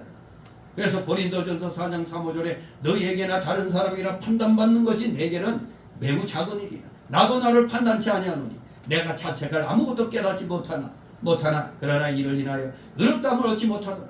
다만 나를 판단하실 이는 주시니라. 그러므로 때가 이르기 전 곧 주께서 오시기까지 아무것도 판단치 말라. 그가 어둠에 감춘 것들을 드러내고 마음의 뜻을 나타내시리니 그때 각 사람에게 하나님께로부터 칭찬이 있으리라. 그렇습니다. 분명히 객관적으로는 저거 잘못된 것 같은데 또 한편으로는 저 사람 평소에는 그럴 사람이 아닌데 이상한 말 했단 말이에요. 그러면 그때는 또 우리가 또 신중해야 되죠. 무슨 의도가, 숨은 의도가 있지 않을까. 그런 때가 있다 이겁니다. 그럴 때는 침묵하는 게 낫죠. 의도를 분명히 알 수 없을 때 덮어놓고 그냥 표면적인 것만 갖고 냅다 그냥 공격할 수는 없잖아요. 그럴 때는 우리 점잖게 우리가 좀 침묵할 때는 있을 필요가 있습니다. 3번째는 또 어떤 이유로 사사로이 성급히 비판하면 안 되느냐? 정확하게 비판치 말아야 할 경우가 있다 이겁니다. 그게 무슨 경우인가? 예를 들어 명백한 잘못일지라도 하나님의 영광을 가리려. 이건 교회적인 일들이 많죠. 하나님의 영광을 가리우는 일, 교회에게 유익을 주지 못할 일들은 공개적으로 비판하지 않는 것이 좋다 이겁니다. 공개적으로라는 겁니다. 비공개적으로는 이 교회적인 문제는 교회 안에서 우리끼리 비판하잖아요. 근데 이걸 가지고 밖으로 나가가지고 재판장에까지 가는 일들, 이런 것을 우리가 삼가해야 되는 겁니다. 공개적으로 할 게 못 되잖아요. 이 교회들이 서로 싸우고 재산 싸움을 한다 이거예요. 그러면 세상 사람 재판장에 갖고 나가면, 그래서 판검사들이 그런 일을 많이 담당하는 그런 판검사들이 있대요. 그러면 그 사람들은 교회를 어떻게 볼까요? 한마디로 먹같이 보겠죠. 그러니까 이런 하나님의 영광을 가리는 일이 분명하다. 그 교회 유익이 안 된다 이런 일들은 우리 자체 내에서 뭐 무마하는 게 아니라 자체 내에서 신랄하게 고치면서 해야지, 이걸 밖에 갖고 나가서 재판장에서 하지 말라 이겁니다. 그럴 경우가 많아요. 지금 많은 교회들이 재산 싸움 때문에 아예 그냥 대놓고 재판장에 나가는 경우가 허다합니다. 결국에는 하나님 영광이 가려지잖아요. 교회가 욕을 먹잖아요. 바로 이런 걸 제대로 배우지 않아가지고 아무 데서나 그냥 막 그냥 공정해야 된다 이것만 따지고 있는 겁니다. 비판치 못할 경우들도 이런 경우에는 있다 이겁니다. 또 성경이 명백히 가르치지 않은 일들, 이런 경우도 비판하면 안 됩니다. 그래서 로마서 14장 1절 5절에 믿음이 연약한 자를 너희가 봤되 그의 의심하는 바를 비판하지 말라. 어떤 사람은 모든 것을 먹을 만한 믿음이 있고 연약한 자는 채소를 먹느니라. 먹는 자는 먹지 않는 자를 없이 여기지 말고 먹지 못하는 자는 먹는 자를 판단하지 말라. 이는 하나님의 시험을 받으셨습니다. 남의 하의를 판단하는 너는 누구냐? 그 섰는 것이나 넘어지는 것이 제 주인에게 있음에 저가 세움을 받으리니 이는 저를 세우는 권능이 주께 있음이니라. 혹은 이 나를 전날보다 낮게 여기고 혹은 모든 날을 같게 여기나니 각각 자기 마음에 합성할지니라. 그렇습니다. 명백히 가르치지 않은 일들도 있다 이겁니다. 성경이. 저 우리가 믿음에 있어서 저 A라는 사람은 믿음이 강해, B라는 사람이 믿음이 약해. 근데 믿음 생활한 지 얼마 안 된 사람이 뭘 하는데 성경에서 성경 말씀을 모르니까 어긋날 수가 있잖아요. 그걸 가지고 신랄하게 당신 하나님께 벌 받으려고 그러냐고 막 그냥 자기 믿음의 기준에 미쳐갖고 믿음 연약한 사람, 이제 시작한 지 얼마 안 된 사람을 그렇게 막 하면 안 되는 겁니다. 그럴 때는 믿음이 아직 생활한 지 얼마 안 됐고 연약하니까 차분하게 그냥 이해를 하면서 그러면서 이러면은 성경 말씀에는 안 되는 걸로 돼 있다. 이놈들이 가르쳐 줘야죠. 괜히 나는 믿음이 좋아갖고 아무나 다 먹는데 나는 믿음이 약해갖고 먹지 말라는 거 안 먹는다. 이런 거 있잖아요. 목사들도 그런 사람이 있어요. 난 믿음이 강하기 때문에 제사 음식도 잘 먹는데. 물론 먹을 수는 있어요. 그러나 그것이 제사에 바쳐진 음식이라면 알고는 먹으면 내 양심이 화인 맞기 때문에 안 먹는 겁니다. 모르고는 먹을 수 있어요. 그런데 믿음 연약한 사람은 그런 걸 모르니까 그냥 먹죠. 알아서. 그런 걸 가지고 먹었어. 이 병 걸린다는 이러면은 더 큰 시험 맞죠. 아무튼 명백히 가르치지 않은 일들 경우도 우리가 비판하는데 주의를 해야 되겠습니다. 그렇기 때문에 이 본문의 말씀은 한마디로 우리에게 사사로운 비판과 정죄를 버리고 남을 용서하고 구제하고 남을 후대할 것을 교훈해주고 있는 겁니다. 용서하라 그리하면 너희가 용서를 받을 것이요 주라 그리하면 너희에게 줄 것이니 그 후이 되어 누르고 흔들어 넘치도록 하여 너희에게 안겨주리라. 용서와 구제, 이것은 하나님께서 우리 성도들에게 보이신 명확한 뜻입니다. 이게 우리 성도들의 그 삶의 원칙으로서 우리가 맺어야 할 열매인 겁니다. 구제와 용서, 용서와 구제, 이게 우리의 열매가 되어야 되는 겁니다. 특히 준다는 말씀은 남을 구제하고 후대한 것을 가리키는 말씀입니다. 원문에는 주라 그리하면 너희에게 줄 것이니, 주라 그리하면 너희에게 줄 것이니, 우리 성경에 그렇게 됐지만 원문에는 그들이 너희에게 줄 것이니, 주라 그리하면 그들이 너희에게 줄 것이니. 그러니까 나만 일방적으로 주게 되는 게 아니라 받은 그쪽에서도 우리에게 준다는 겁니다. 그러니 손해보는 거 아니죠. 열심히 주면 나중에 돌아온다 이겁니다. 이 세상에서의 보상의 원리를 가르쳐 주는 겁니다. 나만 손해보는 게 아니에요. 베푼 만큼 돌아오게 되는 겁니다. 보상의 원리. 여기서 남에게 무엇을 주는 자가 이 세상에서 풍성한 보상을 받게 될 것을 보여주는 겁니다. 후이되어 누르고 흔들어 넘치도록 하여라는 이 편, 밀가루를 뒤에 가득히 채워주는 모습이 상상되죠. 바로 이것은 풍성한 보상, 이 세상에서의 풍성한 보상을 묘사한 겁니다. 말씀대로 순종해서 우리가 베푸는 삶을 산다면 내가 손해보는 게 아니라 이 세상에서 하나님이 풍성한 보상을 받도록 해주신다 이겁니다. 다시 39절 40절 또 비유로 말씀하시되 소경이 소경을 인도할 수 있느냐, 둘이 다 구덩이에 빠지지 아니하겠느냐. 제자가 그 선생보다 높지 못하나 무릇 온전케 된 자는 그 선생과 같으니라. 아멘. 소경이라고 그랬지 거짓 교사란 말은 없는데 바로 그겁니다. 이 소경은 거짓 교사들을 가리키는 겁니다. 잘못된 걸 가르치는. 소경을이라는 말은 무지한 교인들을 가리키는 겁니다. 소경이 소경을 인도할 수 있느냐? 거짓 교사가 무지한 교인들을 인도한다 이겁니다.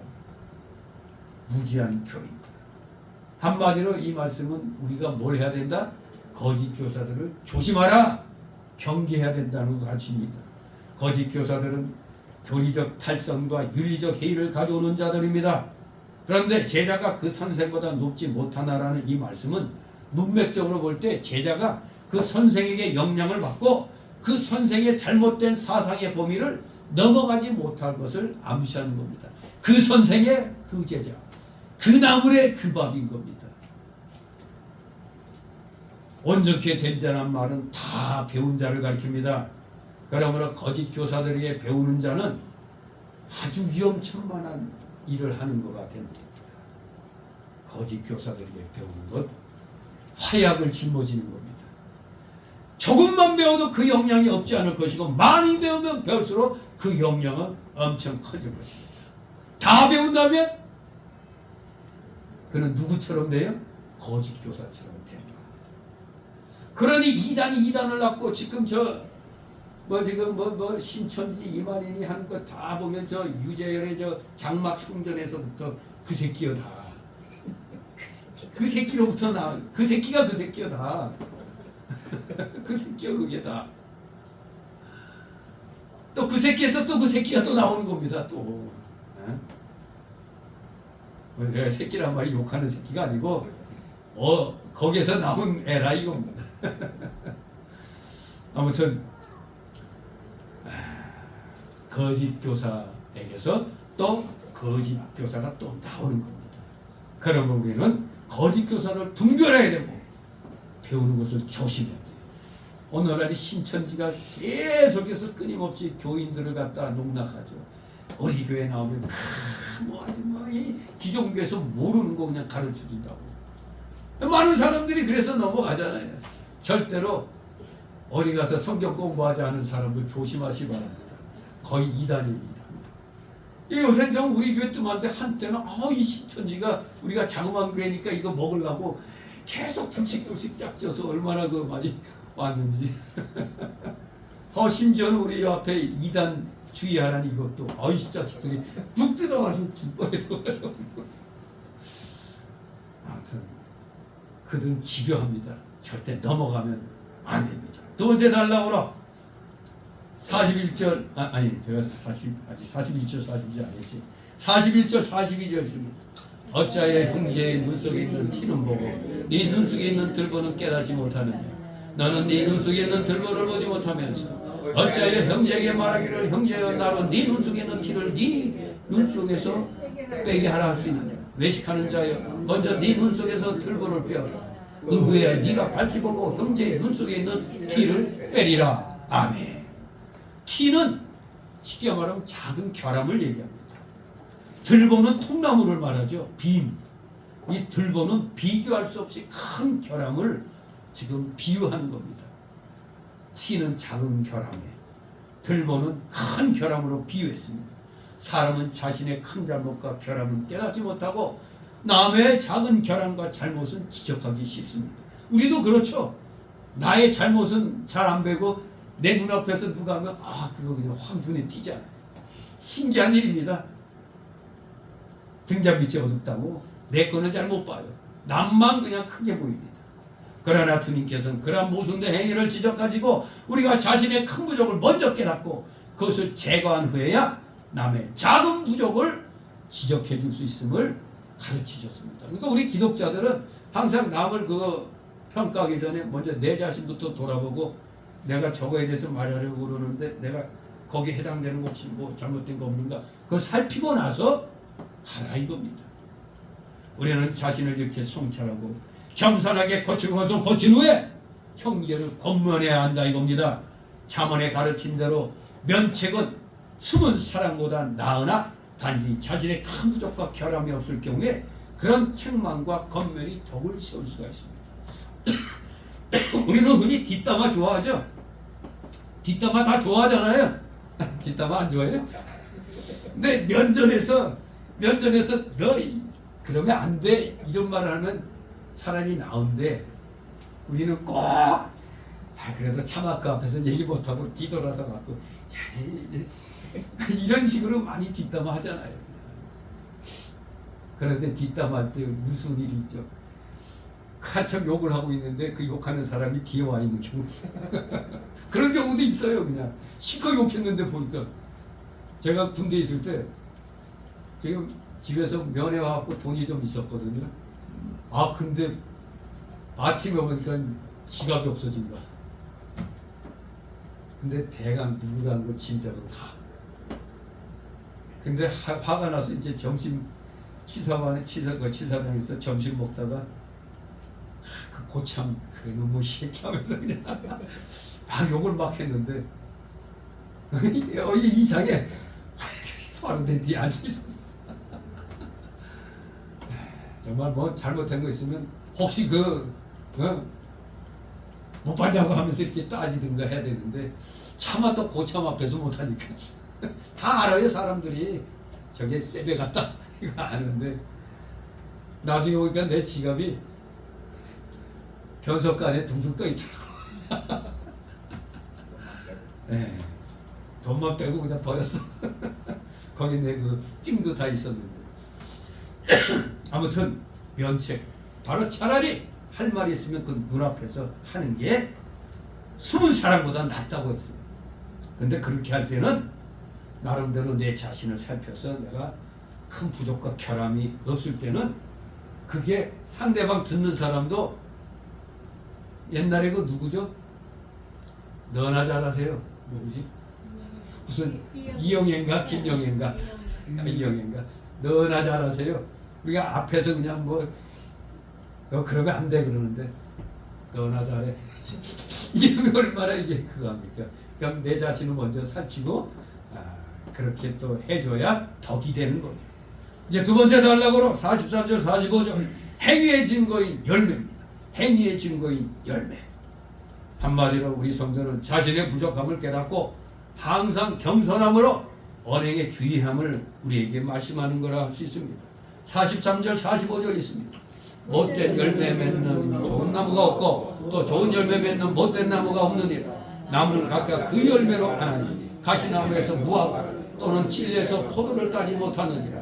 선한 사람은 마음에 쌓은 선에서 선을 내고 악한 자는 그 쌓은 악에서 악을 내나니 이는 마음에 가득한 것을 입으로 말함이니라. 아멘.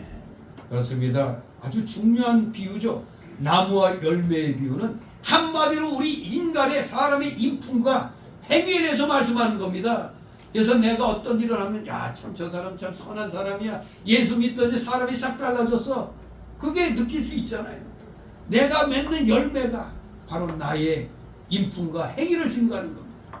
좋은 나무는 좋은 열매를 맺고 나쁜 나무는 나쁜 열매를 맺듯이 좋은 사람은 늘 좋은 말과 좋은 행위를 하고 나쁜 사람은 아예 생활 습관이 그렇게 돼 있기 때문에 나쁜 말과 행위를 하게 되는 겁니다. 이거 자기도 몰라요. 습관은 제2의 버릇이라고 그러죠. 가면서 아니다.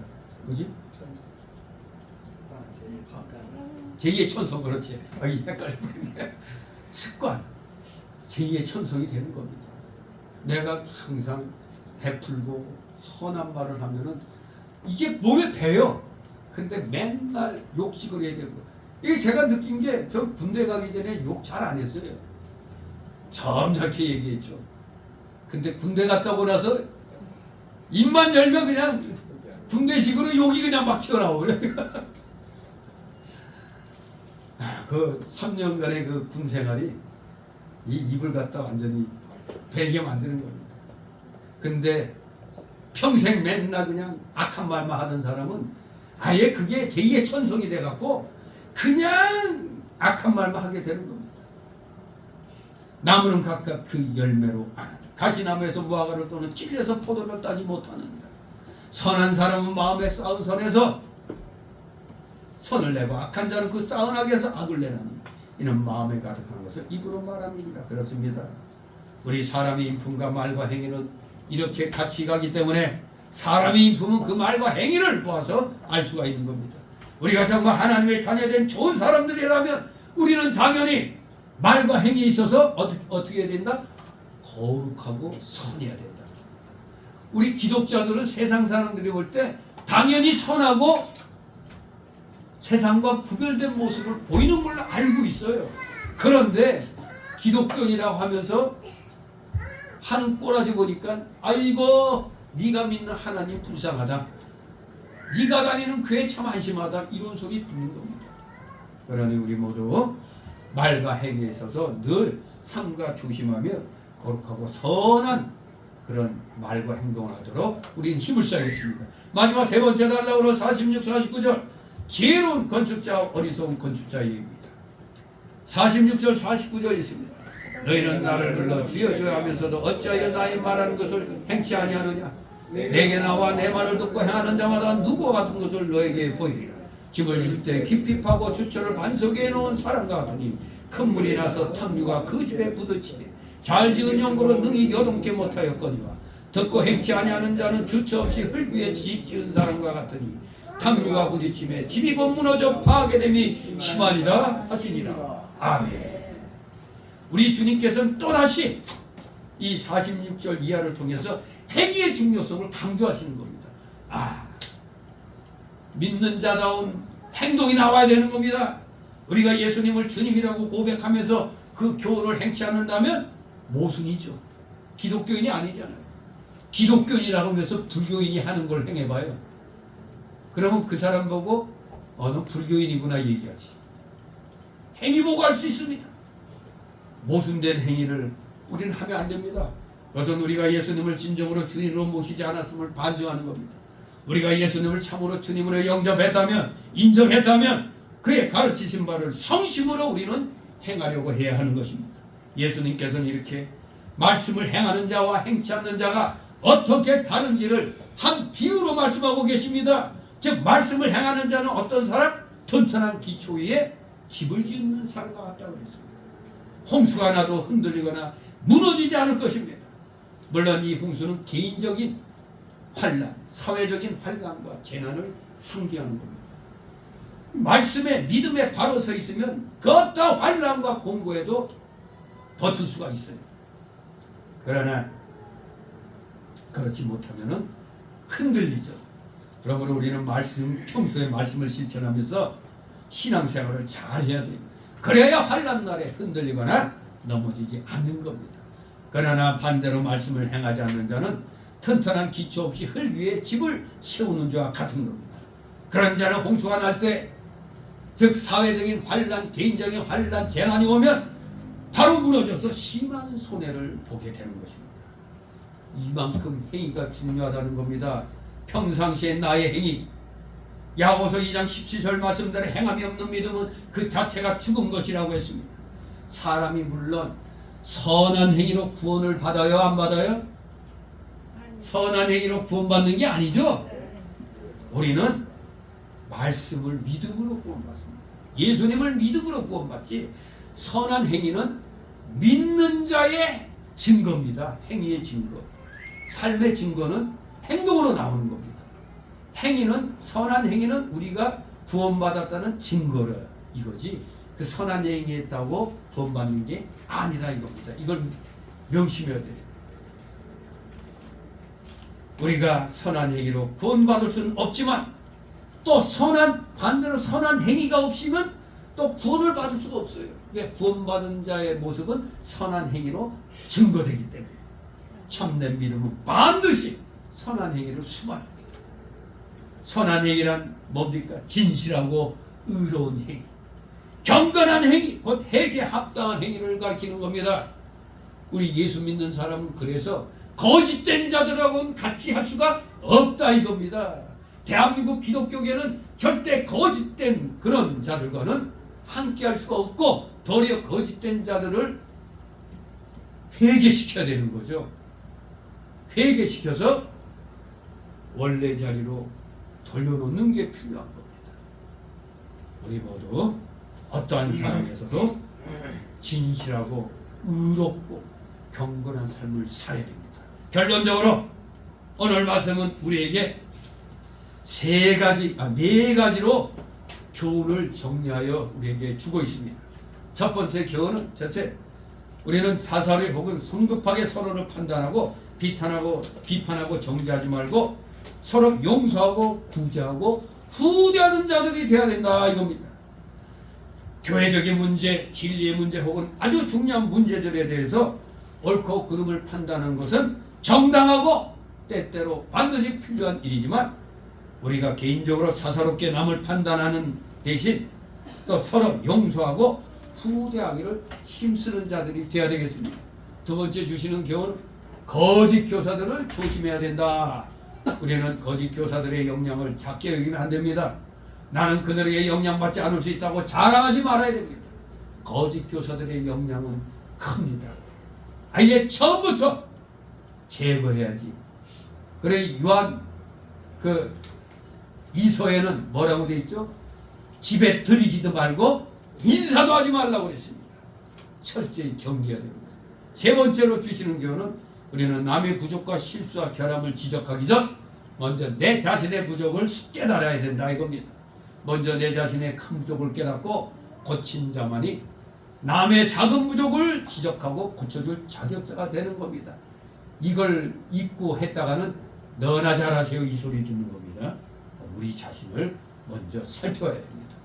마지막 네 번째 주시는 교훈은 주님께서는 좋은 나무 튼튼한 집의 비유를 통해 우리의 말과 행위의 중요성을 강조하십니다. 우리가 구원받은 좋은 사람이 되었다면 우리의 말과 행위를 돌아봐야 됩니다. 우리의 말과 행위를 작게 여기면 안 됩니다.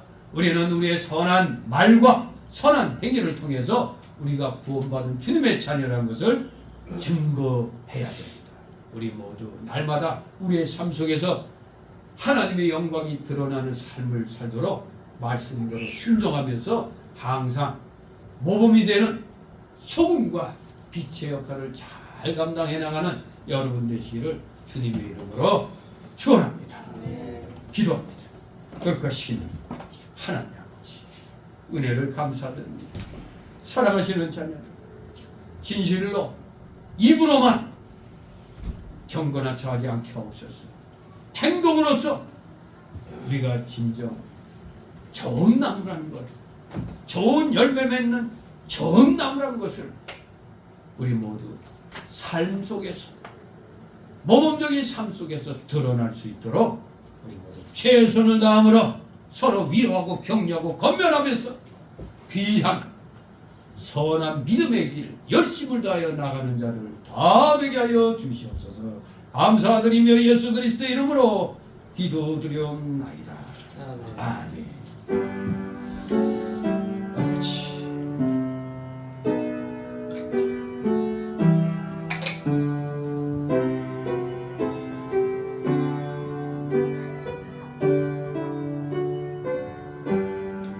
다 같이 찬송가 515장 하나님 앞에 올립니다.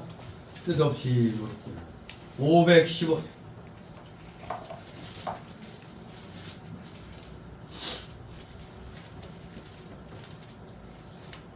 515장 찬송입니다.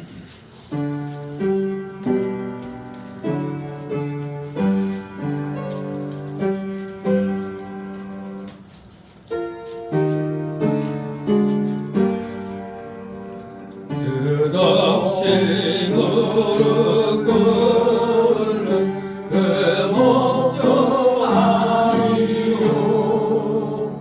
운명에 맡겨 사는 그 생활 아니라 우리의 믿음 지소서 없으리 날것이 주 뜻이 이루어지고 외치며 살아가리 약한 자 힘주시고 강한 자 바르게 주한 자 정케함이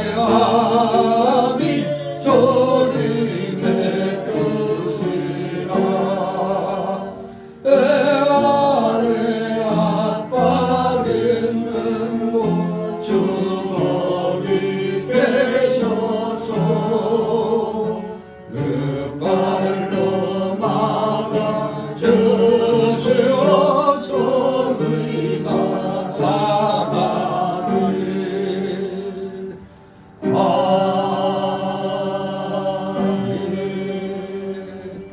잠시 드려진 예물을 놓고 하나님 앞에 봉 기도 올립니다. 사랑과 은혜가 풍성하신 거룩하신 하나님 아버지, 오늘도 주님의 사랑하시는 자녀들 힘들고 어려운 경제 여건이지만 그래도 하나님께서 허락하여 주신 각자의 그 생활 영역에서 최선을 다하여 맺은 귀한 열매들을 오늘 주님께 이렇게 바칩니다. 10의 1조를 구별하여 드리게 하시고 주일 예물 구별케 하여 주시고 각종 명목의 감사 예물들, 차량 예물, 건축 예물, 또 목회자 사례를 위한 예물들, 마음의 소원대로 드린 귀한 예물들 아버지 기억하여 주시옵소서. 이 귀한 예물 바친 손길들이 하늘의 신령한 복과 땅의 기름진 복이 오병이의 이적의 역사처럼 각자의 생업 위에 가정 위에 임하게 하옵소서. 혹시 물질로 어려움 겪고 있는 우리 성도들 있습니까? 속히 그 어려움을 믿음으로 이겨내게 하여 주심으로 말미암아 하늘 창고문을 열 수 있는 열쇠를 받아 마음껏 그 하늘 창고에 있는 귀한 그 물질들을 주의 영광을 위하여 사용할 수 있는 진정한 물질의 실력자, 믿음의 실력자, 말씀의 실력자들 다 되게 하여 주시옵소서. 드려진 예물 몸된 교회를 위하여 잘 사용될 수 있도록 늘 은혜로 충만케 하여 주시옵소서. 감사드리며 우리 구주 예수 그리스도의 이름으로 감사드리며 기도드려옵나이다. 아멘.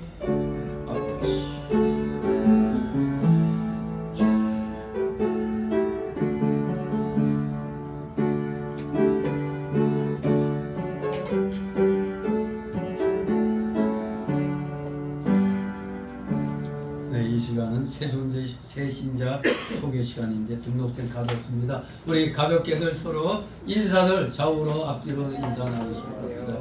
네, 반갑습니다. 네, 또 눈에 안 띄는 분들은 구역장님들이 전화로 안부를 물어보시기 바랍니다. 자, 그리고 광고 말씀 다 읽어보신 줄 압니다. 6월달은 호국 보훈의달입니다.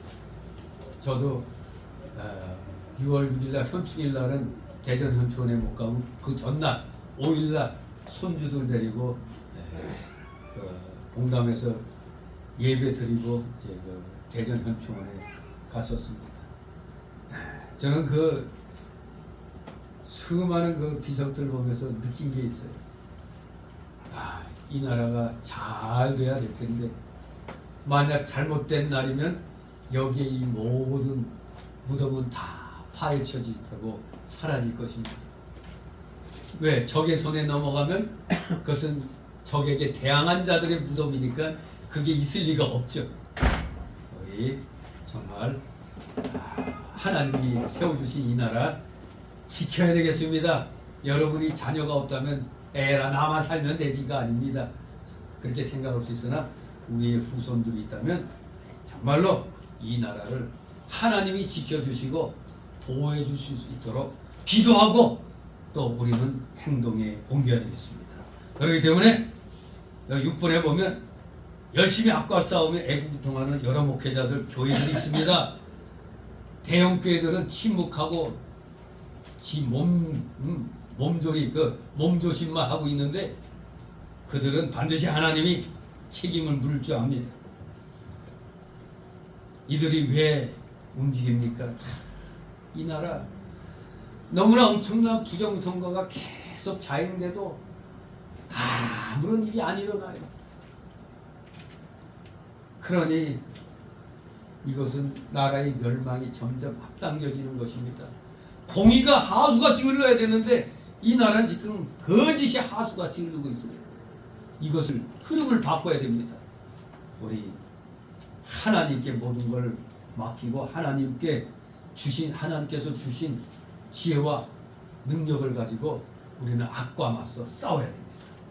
진실로 제가 전에부터 항상 얘기했죠. 우리가 먼저 망하든가 북이 먼저 망하든가 했는데 지금 도찐개찐이라고 해야 되나? 북도 지금 아슬아슬해요. 저 우크라이나 전쟁에 투입됐던 북한군이 70%가 지금 전멸됐다는 그게 이제 부상자와 사망자 소식이 북에 알려지니까 지금 북이 요동치고 있다는데 그리고 거기도 권력투쟁이 지금 있는 데다가 우리는 또 우리대로 이거 부정으로 그냥 모든 게 얼룩져 갖고 누가 먼저 망하느냐 지금 시합하는 것 같아요. 그런데 우리는 절대 망하지 않으리라 믿습니다. 왜요? 하나님이 함께 하신 우리 기독교인들이 진정한 기독교인들이 있기 때문에 그렇습니다. 힘내시고 지금 잠시 어려울 때입니다. 이거 극복해내야 됩니다. 좌절과 절망에 빠져 있으면 안 됩니다. 힘을 내서 악과 끝까지 맞서 싸울 때 하나님의 위로가 임하게 될 줄 믿습니다. 우리 다 같이 일어나셔서 62장 부르신 후 숙도로 마칩니다. 62장.